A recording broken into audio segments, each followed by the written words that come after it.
Greetings. This is Justin Allen with the Elite Nurse Practitioner. Welcome to the Elite Nurse Practitioner Show, podcast dedicated to nurse practitioner entrepreneurism and achieving financial freedom, where I talk directly with nurse practitioners who need help. Listen up, our market is saturated. Jobs can be scarce. We are underpaid. We are undervalued. We are taken advantage of by the sharks within the healthcare system, and frankly, screw that. I'm sick of it, and it's time for a change. And listen, I'm here to help make that happen. We are powerful. We can forge a path where we are in control of our career and ultimately our financial and personal well-being. You do not need to submit to healthcare administrators and your doctor overlords. You do not have to take a measly salary. You do not have to work 50 to 60 hours a week. There is a different way, and I'm here to show you that path. This podcast is raw and unfiltered. I have not talked to the nurse practitioners in this podcast prior to the call outside of an email exchange to schedule the episode. What you're about to listen to is a consultation session between a nurse practitioner and myself. It is real, it is unscripted, it is unplanned, and I have no idea what we're going to talk about. Anything and everything can happen during our conversation. The nurse practitioners in these episodes are struggling with an issue in their professional or financial life, and they have reached out to me for help. My goal is to help the nurse practitioner with actionable advice that will enhance and improve their professional, business, and financial life. My other goal is to hopefully help my nurse practitioner sisters and brothers build a more productive, powerful, and free life. So I hope the content and information within these podcast episodes does just that. All right, onto the episode.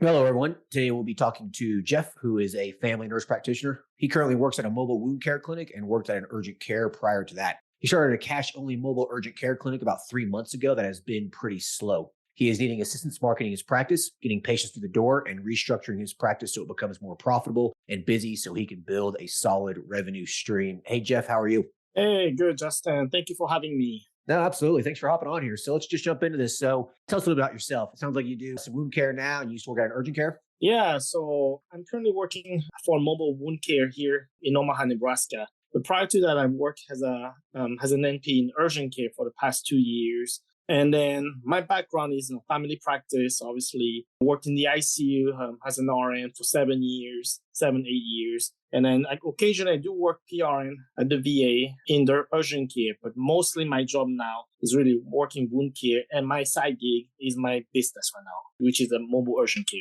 Okay. And how is the business going? The business has been a little bit slow. I've had a few clicks. I've had people calling me, inquiring about my services, lots of things about, what I offer, because, this is new here in my practice here. So I've done some research prior to jumping into this practice in here, because there's nobody, at least that I know of here in Omaha, Council Bluff, that offers anything that has to do with mobile urgent care or even covers anything that has to do with night shift. And I figured, I've been doing urgent care for the past 2 years, and I see that there's a demand for that. And so I jumped right in 3 months ago and opened my own business in this mobile urgent care. So I've seen a few patients, but it's been trickling really slowly. Yeah. Okay. In 3 months, how many patients have you seen? I've seen 5. 5. So very, very slow. Yeah. Okay. First off, one thing about urgent care you got to understand is that it's a treat and street kind of thing, right? You see the patient one time and you might not see them again for another year. You know what I mean? Right. So you have to go into this understanding that first and foremost. Your volume is going to be lower than a practice where you're seeing patients, who are coming in on a regular basis that you see recurrently, right? So, with like a men's health practice like I have, for example, it's recurrent income. I see these patients regularly. They're paying me regularly, right? With an urgent care, you might see someone for strep throat once a year, and you might not see them ever again, right? So boom, you make $50 and that's it. So for an urgent care like this to work, especially a mobile one or even a telemedicine one, you have to constantly be marketing yourself, but you have to be easily found. So you have to remember that if someone has a strep throat or cough or whatever it may be, it's an acute need and they want help immediately. So they're going to go to the internet, they're going to hop on their phone, they're going to look up, urgent care, I have strep throat, what do I do? That sort of a thing. So you have to be able to be in the middle there of their search. Essentially, like, how do you come up, right? You have to make yourself easily found for this to work. And I'll just be honest with you. I don't like mobile urgent care or telemedicine urgent care. It's it's hard.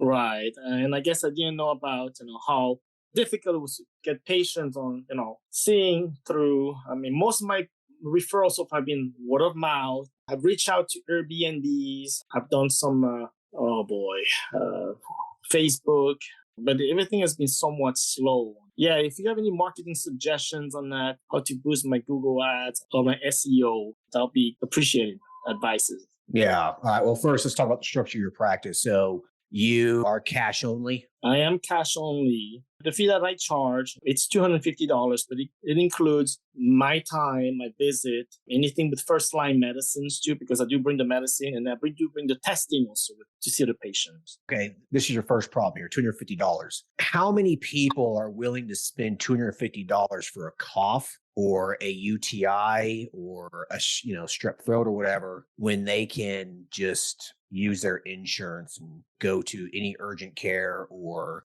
call up their insurance company and be seen, via teledoc kind of a thing through their insurance company? So who's going to pay $250 for this? I'm not seeing the value here. Okay. I just don't. I mean, that's probably one of the reasons why it's been slow for you. I mean, you're going to be able to see patients who have lots of money. I mean, you could market this in, high cost living areas, in neighborhoods that, where there's richer people and that sort of a thing. But I just don't see how this could ever turn into a business that you're making $10,000 a month being cash only. I just don't see how it's possible. Okay. I just don't, man. I'm gonna be perfectly honest with you. No, I appreciate that. The reason why I have it set up where I am seeing patients after hours, 8 p.m. to midnight was really to target, because anything that, at least here, all clinics closes at 5 o'clock. Urgent care closes at 8 o'clock. A very few of them close at 10 o'clock, but after that, there's nothing else besides the ER that's open. Right. And most people would rather go to the ER and not pay $250.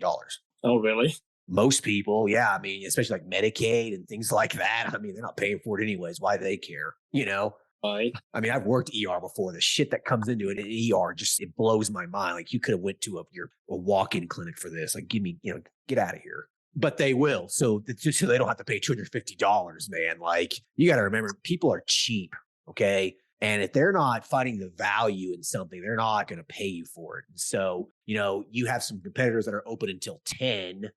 So you have like a little 2-hour window there where you provide the value. So, I mean, someone's going to have to be really, really miserable to call you at 11 o'clock for a fix. And then even then, if they have a UTI or something, I mean, what do? You give an antibiotic or something, and they're not going to feel better till the next day anyways, or, 24, 48 hours later anyways. Right. So Okay.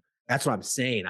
I'm having a hard time seeing the value here. Now, if you accepted insurance, that would be a different story. People would love to use their insurance for stuff like this, urgent care and, primary care and things like that. So if you accepted insurance, it would probably work better. You could probably actually make some money. Okay. So this being cash only, I think it's going to be an uphill battle for you. Okay. Yeah. So, now, if you're stuck with it, though, if you want to stay with it, I can talk to you about some marketing stuff. But in my opinion, I don't know how profitable this could possibly be. Okay. Yeah. Yeah. Now, what about insurance? Have you thought about taking insurance? So I thought about that. I've reached out to a few, and then so when I first started looking at my business and also looking at the need in here, I reached out to a few insurance, and one of them pretty much told me, well, we don't really need a mobile urgent care. They say pretty much like if patients needed to be seen, they can be seen after hours in the ER. So that was one of the insurance who told me that. Another one told me, well, because I worked at the VA, there's a conflict of interest. So they wouldn't want to work with me in getting credentialed. So I only had 2 major insurance here in Nebraska that were willing to work out of 5. So with insurance, I'll have a pretty much a 50-50 if I do join insurance. Right. Yeah. Well, that's the thing about insurance companies. They dictate who they want to, bring on their panel and not. Right. They're ultimately in control of everything, which is why I don't like insurance. I don't like the other on that. I don't know. I mean, have you thought about just, repivoting here and just doing something else? I mean, sometimes you start a business and it doesn't do very well and you learn from it and you just pivot and do something else. I mean, if, the insurance companies don't want to credential with you, then they don't want to credential with you. There's not really a whole lot you can do. You can appeal it. You can go through all of that process. But I mean, come on, you want to spend 3 to 6 months appealing Blue Cross Blue Shield so you can get credentialed with them. And then another thing about mobile that I want you to think about as well here. Yeah. Your volume's severely restricted. You can only see so many patients, right? You have to drive to their house. You only see one patient at a time. So like your volume's severely restricted. So if you had a brick and mortar urgent care, for example, and let's just say you accepted insurance or cash, it doesn't really matter. You could see 3 or 4 patients an hour because they walk in, you just go room to room, right? You worked urgent care before. I have worked urgent care before, yeah. Right. Mobile urgent care, though, you can only see what? 1 patient an hour, maybe 2 if they live close to each other. Right. So your volume's always going to be restricted. And I thought about that. My long term goal would be, I would like to open my own brick and mortar practice, urgent care type. But I was just trying to find something like that has a low overhead cost to start with, and then build on the momentum that hopefully someday I can open my own brick and mortar urgent care. And I found a place here in town, but I just need, I guess, to put a name out there that it's me. Yeah. I mean, I just don't know if it's going to help that much. I don't know if it'll help if you started mobile and then get your name out there and then start a brick and mortar. I think you'd be better off just going straight to brick and mortar. You think so? I think so. And that's dependent if you can get credential with insurance too. You can't open up an urgent care and not credential with insurance. I think it's almost going to be impossible to have a profitable business. So I have to deal with insurance. I think if you are just dead set on urgent care, you need to accept insurance. I don't see there's enough patients out there that are willing to pay cash on a regular basis for you to make a consistent income with this, because it's treat and street. You're not seeing these patients on a regular basis. That's the problem. What about setting up like a DPC type of model for urgent care, like a membership urgent care? Have you ever heard of something like that before? I have, but I mean, how successful does it come out to be? I mean, how many people are willing to pay you $30, $50 a month for routine urgent care? I mean, how many people out there are getting sick on a regular basis that need that kind of care? The only thing that comes to my mind is someone who's chronically ill with something, maybe someone who has chronic migraines, chronic UTIs, or a family that has a bunch of kids that get sick all the time. I think that'd be the only way it'd be profitable. And again, I just don't know how profitable it would be. Okay. I think that model is better than the model you have now, for sure. So you could try that. I just don't know how successful it'll be. Okay. Oh, wow. Okay. Yeah. I'm not trying to be a Debbie Downer here and tell you, your business sucks and you're not going to make any money or anything like that. Like, I'm not trying to tell you that. I'm just giving you some realistic perspectives here. No, and I appreciate that. I worked urgent care for the past 2 years, and I really, really liked it. That's why I wanted to go through this model, because I did some searching, prior in doing this mobile urgent care, and I've looked at different places, all the hours and competitors in here, and I saw that there was nothing really in this region, that has anything nowhere near on that about being mobile. I mean, it's possible. Okay, I mean, I'm somewhat biased, for certain things. So understand that. I mean, I probably do have a little bit of a bias here. Okay. So I want you to understand that first, but could it work? Sure. I guess it could. I mean, Omaha's a pretty large city. There's a lot of people there. What I worry about though, is how much money you're going to have to spend marketing and whatnot before it really starts getting busy, and how profitable could it really be? It's one of those things. You could spend all the money in the world marketing and you can get patients from doing that. But at the end of the day, you have to have a return on investment on your marketing dollars, right? Like you have to invest a certain amount on marketing and expect a reasonable return out of that. So if I spend $10 marketing, I better get $30 or $40 out of it. If I don't, it's a waste of my money. And so like what I worry for you is, to really get this going, you might have to spend a lot of money. You have the volume restrictions from being mobile, first and foremost, right? Because you only see one patient an hour. Realistically, you can only see, 4 or 5 patients a day. That's it, if it was that busy. So you have those volume restrictions, and you have the automatic restrictions of not accepting insurance when people would rather use their insurance than pay cash. You spend $100 marketing something. Are you going to get more than $200 or $300 out of that? I don't know if you would. It could be a wash. It might be break even. You could lose money. And that's what worries me about it. So you just have to tread lightly here. You have to be careful. I don't want this business to turn into a money sink for you where you're not getting anything out of it. Right. Yeah. So, first and foremost, if you're dead set on urgent care, then I think you might need to reframe, your thought process here. I think that you need a brick and mortar, and then you can do telemed and mobile out of that as well as an accessory second line kind of service. Okay. And I think you need to accept insurance. I think those are the two things that if you want to continue to do urgent care. Those are the two things that I think you're going to need to do if you truly want a business that's profitable. Okay. Yeah. So thoughts? Oh, thoughts? That's that's not what I was thinking about this when I called you. I was not thinking about that too. I was like, okay, maybe the insurance, but I was like, reshaping it from turning from mobile to a brick and mortar. That's that's not what I had in mind on that. But it does make sense. It does make sense. Let's see. If I had to add, I know you offer lots of courses in your website, and I'm thinking of getting something like telemedicines added, with my practice. What else do you think would be a good to urgent care, whether it's mobile or brick and mortar? Oh, I mean, dude, men's health, weight loss. I mean, there's just so many different things that you could do and pivot from. What I think what'll happen for you is, let's say you do weight loss, start offering phentermine, semaglutide, whatever. I think what'll happen is you'll start making a killing prescribing semaglutide and phentermine and stuff that you'll say, hell with my mobile urgent care. I think you'll just scrap it. I think you won't even fool with it anymore. Really? Yeah, honestly, man, I really do. Listen, I see these websites for these nurse practitioner practices. I talk with nurse practitioners all the time through email, messaging, private consultations. I've seen this dozens and dozens, if not hundreds of times. Okay. That a nurse practitioner starts a practice that offers acute care visits, sick visits and stuff. It's not doing very well. They add weight loss to it, hormone replacement therapy, aesthetics, whatever it may be. And then that starts taking off, but yet they still hold on to this sick visit thing. And it's just sitting there on their website as a drop down on their, navigation menu on their website. And it just sits there and they see no patients from it. They should just scrap it and be done with it. It's just very difficult to get people to pay you cash for those things, unless you are just in a very, very high-end market where people don't care about money and you have some way to get in front of their faces and you're easily found. I think it's the only way you can make it work. Omaha doesn't strike me as a high-end place. Not really. Because it's work in Vegas or Miami or something like that, maybe somewhere like that. But Omaha, I don't know, man. Yeah, no, you make a good point on that one.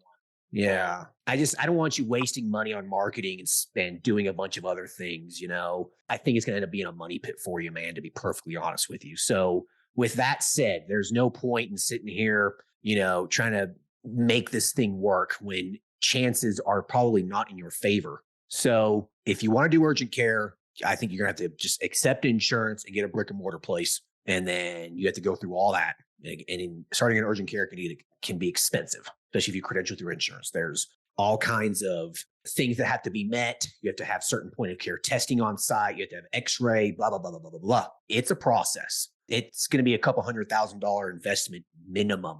Yeah, it's not cheap. I've looked at this before and I know it's not cheap. Yeah, it's not cheap, unfortunately, man. It's just not. I am not a fan of urgent cares. You can make a killing with an urgent care. Don't get me wrong. You can. It requires a lot of capital up front, though, to get it going. And then it takes a while for it to become profitable. So instead, why don't we pivot here and figure out something else that you can offer that's, reasonable in nature that you can do part-time, because you're working full-time right now, right? I'm working full-time, working 4/10s. So I do have Friday, Saturday, Sunday off. Okay. Perfect. Do my own stuff.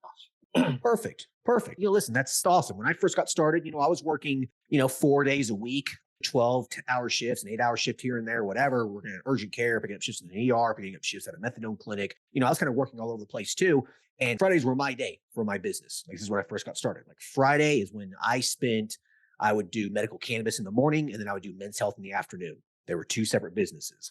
And Friday was my business day. And then once I started getting busier, I ended up, dropping off of work here and there. So, you obviously want to maintain your full-time job. I'm assuming you probably get paid, fairly decently doing that. I get paid about $62 an hour with this mobile clinic. Yeah. $62 an hour. Okay. Well, not fantastic, but it's still, $120,000 a year or whatever. So, it's a reasonable salary. Are you making more doing that than working at that urgent care that you were working at before? Yeah. I was making about $50 an hour in urgent care. Oh, geez. So yeah, no, that's the reason why. Because the guy that I used to work for, he was making a buttload of money, especially during COVID time. I'm seeing all of these, testings, just for COVID. And I was like, you know what, that's sickening that he's paying me just 50 an hour and he's making at least 300 per visit, per patient on that. But yeah, I'm making more than urgent care, doing this mobile wound on that. Yeah. Yeah. But my goal is to be one, and at some point, to be just like many of the MPs that I've seen, successful being my own boss, entrepreneur. Sure, of course. That's the whole objective, right? So I think you're going to need a pivot here, man. You got a decent job. You got a decent income coming in. You got Fridays, and you got the weekends as well. So, out of all the niche services there are, and I mean, there's lots of different niche services, especially through all the courses that we provide. I mean, there's dozens of different things you can do here. Like, is there any of them that interest you?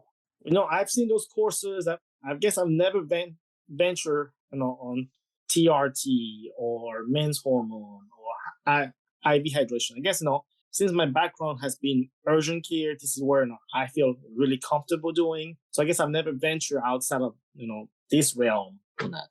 Listen, brother, I was the same way. All I did was urgent care. I started a men's health clinic. All I knew was urgent care and ER. I knew nothing else. Like, it's pretty straightforward. It's easy to learn. I mean, if you can manage acute care needs that require some significant thought on the go at, whatever you need it, if you can do that, you can do men's health, you could do weight loss, you could do these things because they are easy to learn, they are simple to implement, and they are generally low liability. You have more liability in urgent care than you would do in weight loss or men's health. Guarantee it. Okay. Yeah. So don't worry too much about that. This stuff is easy to learn. You get your feet wet slowly and then you start doing it. I mean, dude, I knew ER doctors that just started doing Suboxone or started doing, men's health, or they opened up a weight loss clinic. Man, they didn't have any experience with weight loss. They were an ER doctor for 20, 30 years. If they can do it, you can do it.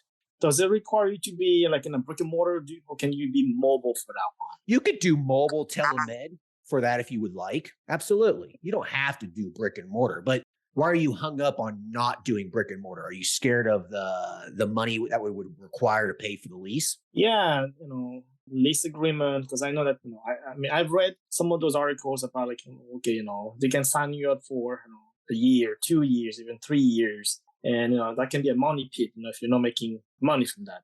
Sure, So of course. I'm afraid of the unknown. That's what Yeah. Listen, that's business, okay? There was a first time for literally everyone with a business. Everybody, okay? So don't worry about that. Like, what you're experiencing right now is what every single entrepreneur probably in history has experienced, okay? It's unknown, dude. Unless your parents did it for you and they walked you through the process, it's an unknown for anybody, really, okay? But there's always a first for everyone here. So I understand your fear, but I will let you know that most of this fear that you're experiencing right now with this is really unnecessary. Because I think once you get started doing it and whatnot, you're going to be like, wow, that really was not that big of a deal.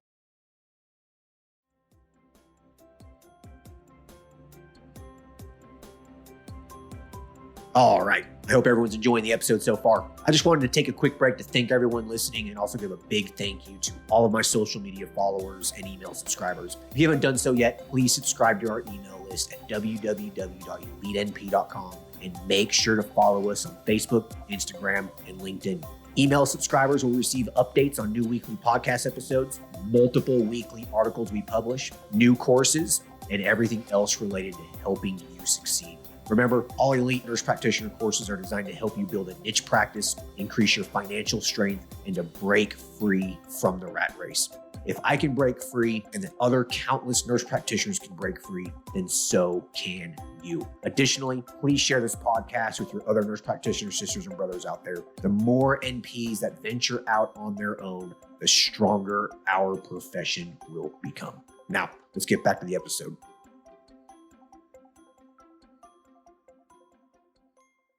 The advantage of having a brick and mortar is that not only do you have a Google business listing, okay, that's one beautiful thing about having an actual physical location. You can have an actual real Google business listing, which is critically important because that's where 50% of your patients are going to come from. They're just going to find you on Google, okay? It gives you a place for medical suppliers and compounding pharmacies. It gives you a real address for your business, basically, all right? So you have an actual real address there. And it gives you roadside frontage, visibility. It actually gives you a place. It gives you a watering hole, so to speak, for your patients. You can pivot out of that. You can do mobile visits out of it. You can do telemedicine visits out of it as well. Like my men's health clinic, I have 2 actual physical locations, but we do a lot of telemed too. I would say more than 50% of our visits are telemedicine. I mean, at least probably more than that.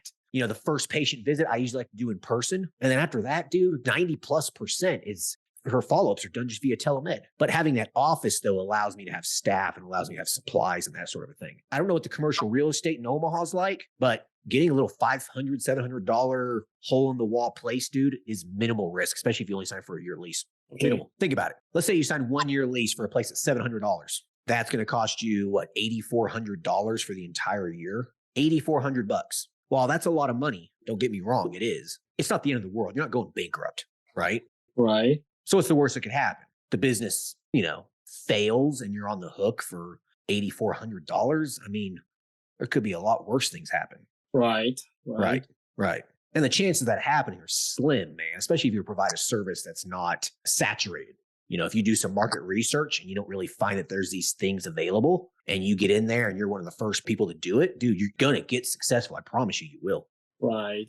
I know there's a business doing that, and they've been doing really, really well here. Doing what? Replacement men's hormone. So I know they've been doing really, really well on that. Is there only one competitor in your area? As far as I know, that's the main one, because I see their Google ads. I do see, Facebook ads from them. So I know that they are out there. They have had multiple clinics, I think 3 or 4 clinics between Iowa, Nebraska, and South Dakota. So that's the main one that I know of. Are there more than one? I don't know. I guess I've never ventured about, looking more than what they advertise, but this is what I know. So what you need to do is you need to do some basic market research here. Google's your friend. Just start Googling things. Google men's health, Google weight loss, Google IV infusion, et cetera, et cetera, et cetera. Just start Googling services, wellness practices, aesthetics. Google things. Do some market research. Find where there's a gap and then deliver the need. If there's a gap, there's going to be a need. I promise you. People are people. Don't matter where you're at. All people want the same stuff. They want to feel better. They want to look better. They're willing to pay cash for it. Find the gap and then deliver that need. And that's just really just done through some basic market research. I can't tell you what to do. So find basically that gap there in the care and then fill in that gap. Could be men's health, could be weight loss, could be whatever. Okay. So that's what I want you to do is I want you to kind of figure that out. And even if there is some competition, okay. Now these are just anecdotal numbers based off of, what I've learned over the past 4 years doing this and talking with people and whatnot. So it's completely anecdotal. Okay. I don't have any kind of evidence to back this up, but it appears that for every 100,000 people or so, you can bring in one niche service, one niche clinic. And that is more than enough people to you having a very, very successful, profitable business. Okay. And that's on the high end. I think that you could probably get away with doing 50,000 people. For every 50,000 people, you could probably plop in a weight loss clinic, men's health clinic, IV infusion clinic. Okay. Because remember, you don't need thousands and thousands and thousands of patients here. Okay. Especially for a part-time gig. You don't. You only need 100. That's it. Building a patient census of 100 people is not that difficult. You figure, let's just say for simplicity purposes, let's just say you have 100 patients and each one's generating $100 a month in profit. That's $10,000 a month for only working Friday afternoons. Does that sound pretty good to you? Yeah. Yeah.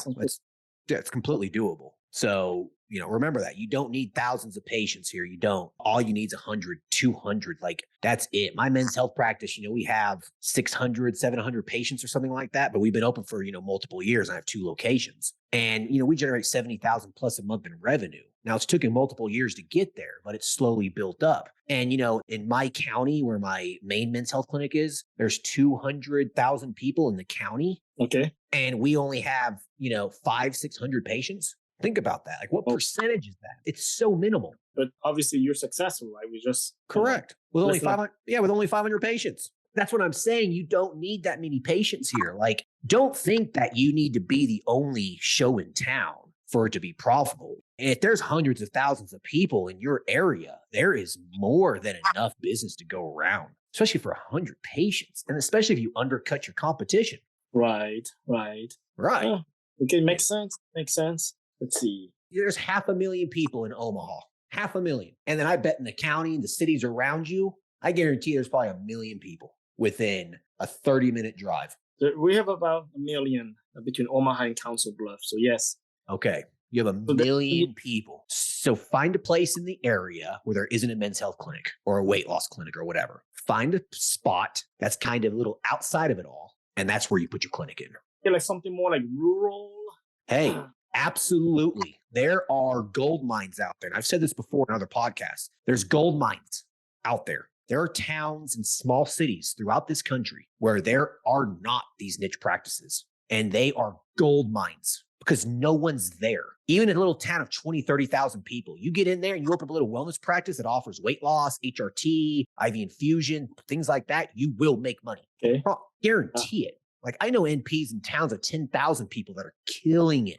Okay, that sounds really doable. So look kind of like in the area, about an hour drive, an hour radius or so, you know, somewhere that you could just drive to on Fridays. You're only open on Fridays. That's it. That's all you need to do. Friday afternoons.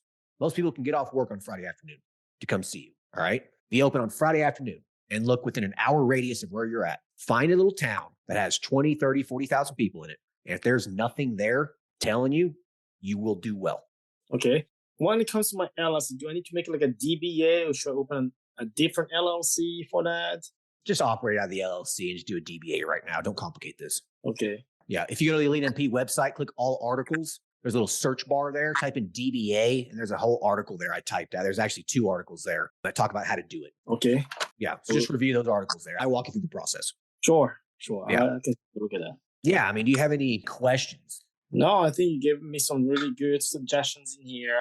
This is not what I thought in mind, but it does make. I mean, I know that mobile was a big restriction when it comes to quantity and seeing patients on that. But not taking insurance, I knew that was an issue too. So I may have to go back to the drawing board and find something else then on that. Listen, that's fine. You only fail if you give up and you just stop. That's when you fail. You only fail if you give up and you just quit. Okay. So don't look at this as you're a failure. Look at it as simply as, okay, I learned some things and I'm going to pivot. And from this experience, I'm going to do something else and now I'm going to succeed. You only fail when you quit. So don't look at it that way. Okay. Yeah. I'll tell you, I mean, I spent a couple thousand of. I know. Gosh, this money that I've spent hurts. It hurts. I get it. Dude, you know how much money I have wasted on dumb business ideas and stuff? I couldn't even tell you, man. I probably have wasted $100,000 in the last 4 or 5 years on stupid things that, you know what? It failed. Oh, well, like whatever. I wouldn't have known unless I tried, but then I've invested money elsewhere that has more than paid for itself. You know what I mean? So that's just business, man. That's just business. And when you go into business, you got to be okay with the chance that it might fail and whatever. It's not a failure unless you just quit, go back to your job and give up. It's only a failure if you quit. So just pivot from it, man. Do some market research and figure out where you're going to go next. Okay, I will do that. Yeah. And then how about we hop on another call once you figure out kind of what you want to do, and then maybe we can walk through it. Yeah, absolutely. I'd love to do that too. Yeah. Figure out what you're going to do. Take the course. So the course is going to guide you through everything. And then at that point, we can hop on another call in a few months and then repivot from there. But just be cautious here. Don't keep trying to make this successful if it's not. I don't want you dumping a whole lot more money into this mobile urgent care, okay? Oh, no. I won't. I'm going to find something else on that. I feel like I've spent a couple of thousands already. And seeing 5 clients, it's definitely not working well on that. Well, listen to what the world's telling you, man. The world's going to tell you what they want, and they obviously don't want this. Okay, I will. Is what it is. Yeah, don't be hard on yourself about it. Anything else you want to talk about? No, I appreciate you spending the time and discussing with me about this. Like I said, it's been on my mind for quite some time. Because when I opened 3 months ago, I was like, well, I had this idea like, okay, I'm gonna be extremely busy, having phone calls every night, and so much that I can quit my full-time job or even go to part-time and then increase my side gigging. But I was like, it's getting cold here in Nebraska, and I'm not getting any phone calls, and I am not sure what was wrong. You knew what was wrong. You knew about the volume restrictions, and you knew about the insurance. You knew. Lesson learned. Lesson learned, man. That's it. That's it. No big deal. Just pivot from it and find something else. No big deal. Like having all those expectations and then having the expectations fail on you. Listen, man, that's life. That's happened to me with women, investments, businesses, you name it. Like that's just life. Well, anyways, I like to end the episodes with you asking me a question. Yeah. Any questions for me? Yeah, a question that I have for you is like, I know you just had a child, right? Well, this is, we recorded this in mid-November. It has not came yet. Oh, okay. By the time this is released, yes, I'd probably be a father for a couple of months now, but anyways, continue. I guess my question is like, how do you balance growing your practice and, raising a family on the side on that? So how do you do that? Because I have 3 kids on my own, and I can tell you, I have no time between my full-time job, my side gig, and then having my kiddos too. So I feel like, how do you balance, I guess, work and life?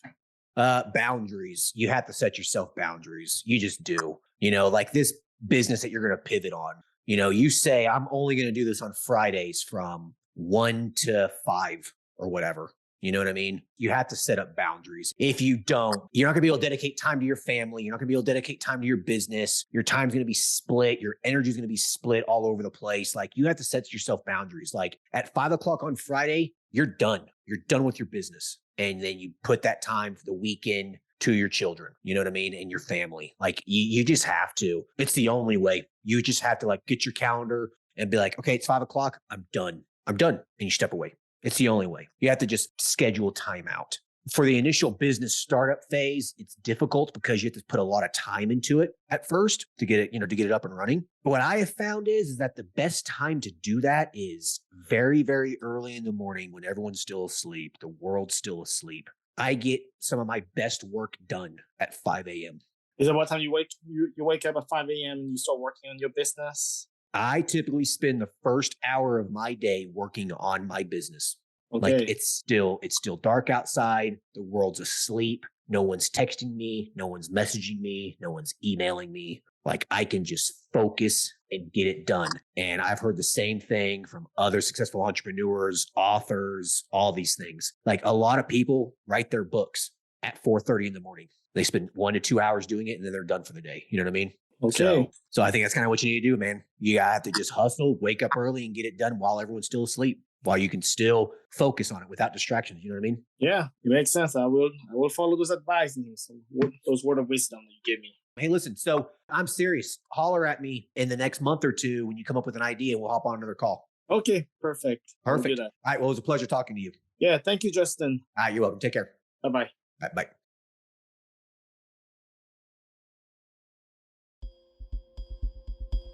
All right. I hope everyone enjoyed the episode with Jeff. I did not want to give him bad news. That was not my goal. I wanted to just provide a realistic perspective into it. I just don't see how that could be profitable. A lot of people out there want to do this mobile sick visit kind of stuff. It can work in some markets, but overall, I think it's running up a very, very steep hill with no end. So just keep that in mind if that's what your thoughts are. I don't think it's the most profitable business model. I just don't. So the thing with Jeff is that if he quit now, then yeah, it did fail, right? But he's not going to quit. He's going to get back up and pivot. He's going to start another business. He's going to do some market research and whatnot. You only fail if you quit. If you do not quit, then you don't fail. You learn a lesson, you get back up, and you get going again. Sometimes your first business fails. Sometimes it doesn't. That's why I created these courses. Learn from my mistakes, learn from the mistakes of others, okay? If you take one of those courses, you should be good to go. It shouldn't fail, but there's still always a chance, all right? So just make sure you get up. Never quit. You only fail if you quit. All right, hope everyone enjoyed this episode. Talk to you guys later. Thanks, bye. Thank you for listening to the show. Quick legal disclaimer. The content of this podcast is meant for informational and entertainment purposes only and should not be used as legal, financial, medical, regulatory, or practice-specific advice. For information pertaining to your specific legal, financial, medical, or practice-specific needs, please be sure to consult with your lawyer, CPA, medical director, and/or your state's practice laws and the most up-to-date clinical guidelines. As always, do your due diligence when it comes to any information found online and in podcasts. The content in this podcast is copyrighted by Galaxy Medical Southwest 2022 and cannot be duplicated, rebroadcasted, or reproduced without our written permission.